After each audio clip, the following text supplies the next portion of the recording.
이번 문제는 재고자산의 매입거래 문제를 같이 풀어보도록 하겠습니다.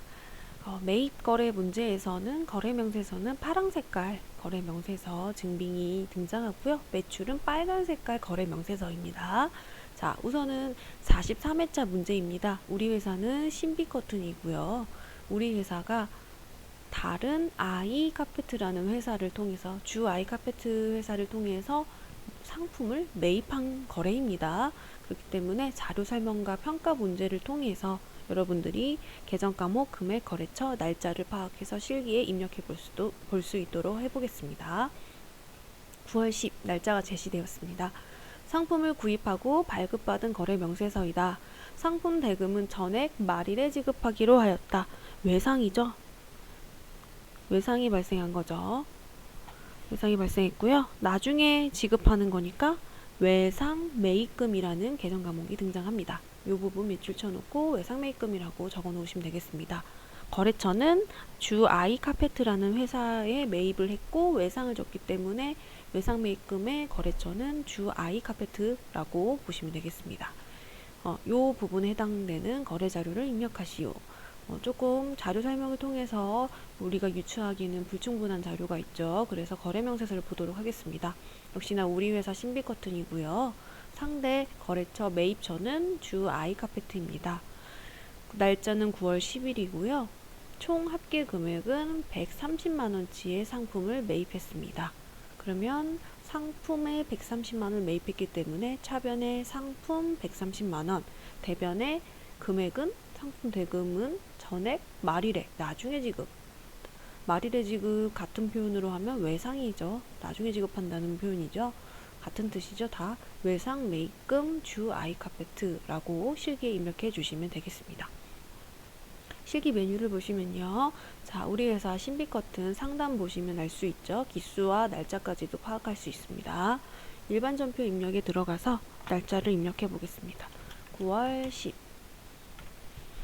상품을 매입했기 때문에 상품이라고 치고 130만원. 대변에는 외상 매입금이죠. 거래처는 아이카페트였죠. 이렇게 입력을 해주시면 제대로 입력이 된 겁니다. 이렇게 재고자산을 매입하는 거래의 기본 형태가 외상이면 외상 매입금, 만약에 반은 현금, 반은 외상이면 요 금액이 쪼개지겠죠. 반반씩 이제 쪼개지면서 65만원씩 쪼개지면서 반은 현금, 반은 외상 매입금 이라든지 다른 형태로 어음이 등장하거나 카드가 등장하거나 다른 형태로도 등장할 수가 있습니다. 다른 형태의 문제를 같이 풀어보도록 하겠습니다.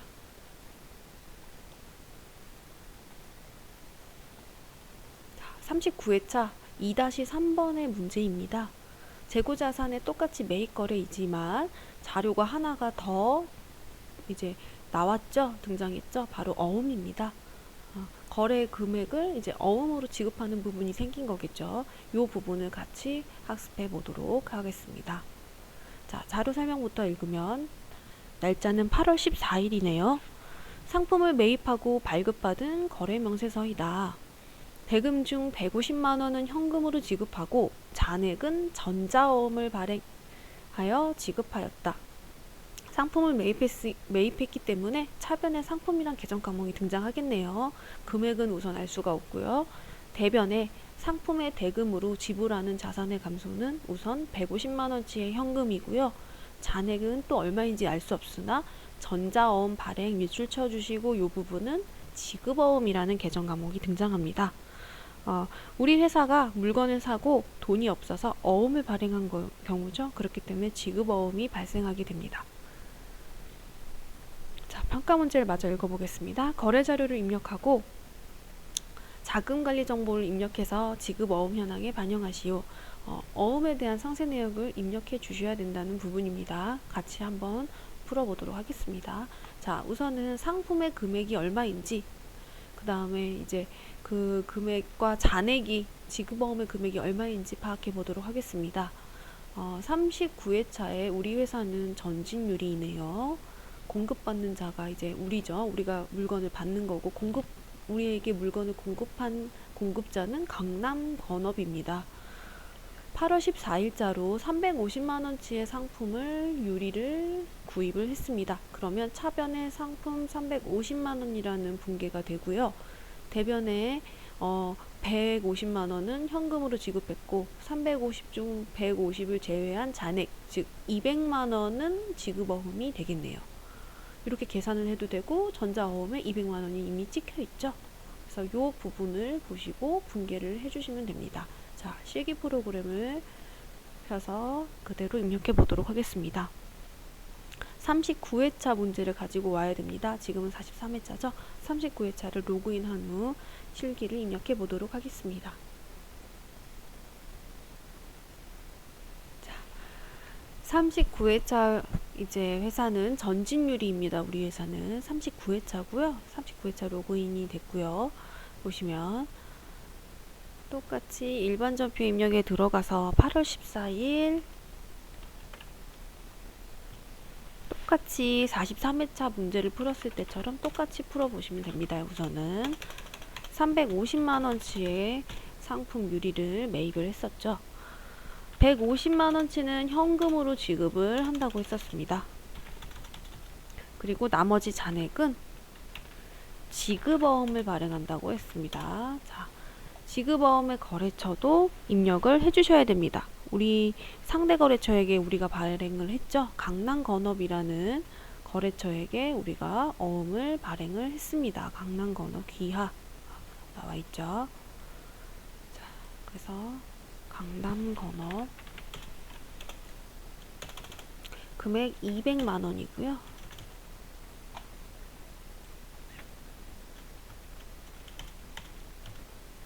이렇게 발행을 하고 끝나는 게 아닙니다. 어원 문제는 자금 관리를 아까 그 평가 문제에 보면 자금 관리 정보를 입력하라고 제시가 되어 있죠. 이 부분을 해보겠습니다. 어원 부분에 커서를 놓고 기능 모음의 자금 관리 혹은 바로 단축키로 F3키를 눌러도 무방합니다. F3키를 눌러도 되고요. 눌러서 이 부분을 보면 이제 어음에 대해서 상세 내역을 이제 등록을 해줘야 됩니다. 여러분들이. 자, 어음의 상태는 발행이죠. 우리가 발행을 했죠. 그 다음에 어음 번호는 전자 00420 쭉 789 그대로 나와 있죠. 우리가 등록한 어음을 불러와 주면 됩니다. 이렇게 불러와 주시고 어음의 종류 맞고 발행일도 8월 14일 만기일은 지급기일이죠. 요거를 잘 구분을 해야 됩니다. 지급하는 날짜는 11월 14일 날이 지급일이죠. 그렇기 때문에 수정을 해줘야죠. 보시고 2019년 11월 14일로 수정을 해주시고요. 국민은행 맞는지 보겠습니다. 국민은행 맞고요. 유성점입니다. 자, 국민은행 유성점 그대로 등록이 돼 있죠. 쭉 나머지 이렇게 입력을 하게 되면 적요 부분을 보세요. 아까 강남건업까지 하고 숫자를 입력했을 때는 적요가 아무렇지 이제 아무런 반응이 없었는데 우리가 어음에 대해서 이 자금 관리에 들어가서 지급 어음에 대한 상세 내역을 입력하면 적요 부분에 이렇게 뜹니다. 이렇게 입력을 해 주셔야만 제대로 된 어음이 입력이 된 겁니다. 어음 부분은 항상 기능 모음의 자금 관리 혹은 F3키로 바로 자금 관리에 들어가서 상세 내역을 입력해 줘야 됩니다. 지급 어음 뿐만이 아니라 받을 어음 문제도 똑같이 이렇게 똑같이 해주시면 됩니다.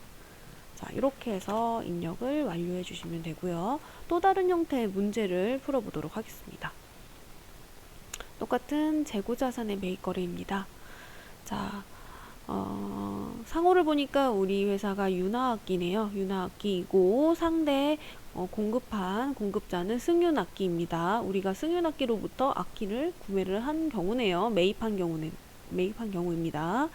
자, 그럼 분계를 보시면 7월 23일 상품을 구입하고 발급받은 거래 명세서이다. 거래대금 중 7월 20일에 지급한 계약금을 차감한 잔액은 월말에 지급하기로 하였다. 조금 문제가 까다롭게 되어 있죠.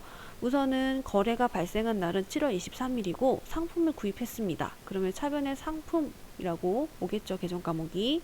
그 다음에 돈은 7월 20일에 미리 지급한 계약금이 있다고 합니다.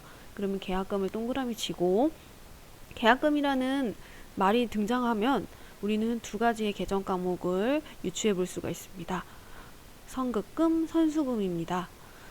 이 계약금을 내가 지급했다, 냈다, 미리 냈다, 물건을 매입, 사고, 냈다 라고 하면 선급금이라는 계정 과목이 등장하고요. 내가 물건을 팔았다, 판매했다, 매출하고 나서 받은, 상대로부터 받은 계약금이다 라고 하면 선수금이라는 계정 과목이 등장합니다.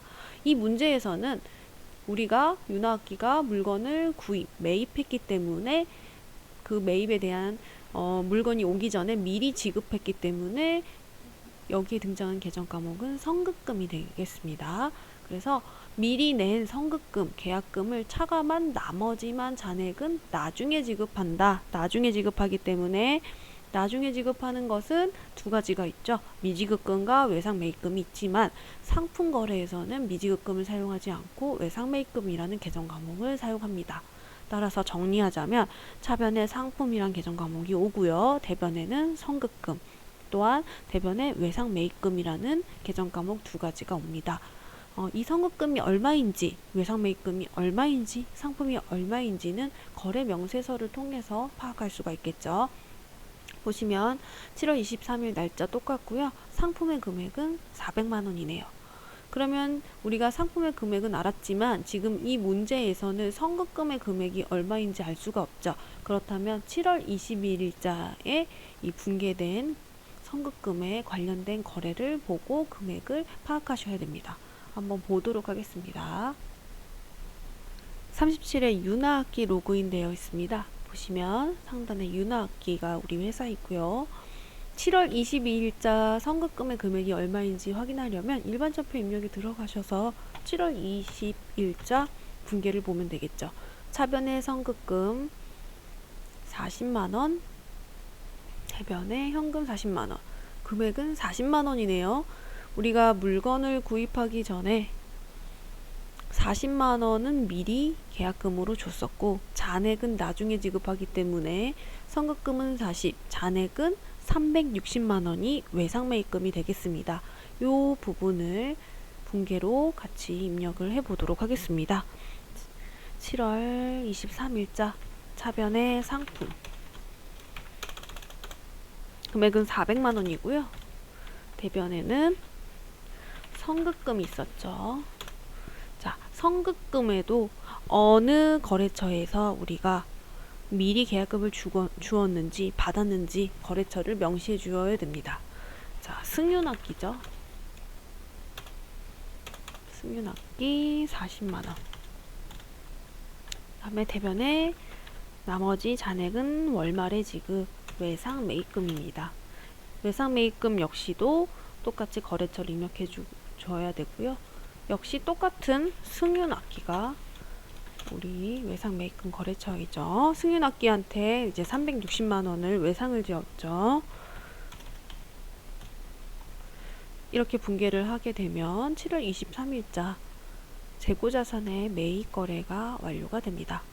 자, 이 매입 거래 형태에서 나올 법한 부분들은 지금 우리가 한번 풀어봤는데요. 선급금이 나와서 이제 문제를 푸는 경우도 있고, 또 이렇게 어음이 등장하고 외상으로 물건값을 지불하거나 뭐 다양한 형태로 현금, 예금, 뭐 다양한 형태로 금액을, 상품 금액을 지급하는 경우 이렇게 살펴보았습니다. 다음 회차에서 증빙에 의한 점포 입력 중 비용과 관련된 계정 과목의 문제 유형을 풀어보도록 하겠습니다.